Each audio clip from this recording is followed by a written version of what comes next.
Einen wunderschönen guten Morgen wünsche ich euch. Jetzt das Zwitschern in dieser wunderbaren Waldluft. Jetzt in der Früh.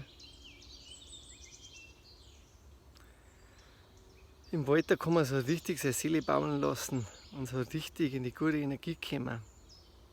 Also wenn ihr immer im Wald seid mit euren Gedanken, dann kommt's in den Wald. Ich bin heute ein wenig in den Wald reingekommen. Ich finde nicht mehr aus meinen Gedanken.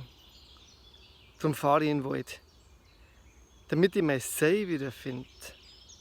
Wie ein Indianer, dem sein Zug schnell gefahren ist und der die letzten Kilometer zu Fuß geht. Damit er sein Sein wiederfindet. Wenn ich dann die Waldluft rieche, die Vögel zwitschern und die gute Luft einschnaufe, fühle ich mich gereinigt. Und mein Kopf ist frei. Quasi im Wald, aus dem Wald kommen. Für euch. Und schaut einmal, wenn ihr Lust habt, auf wolfgang-hofer.de.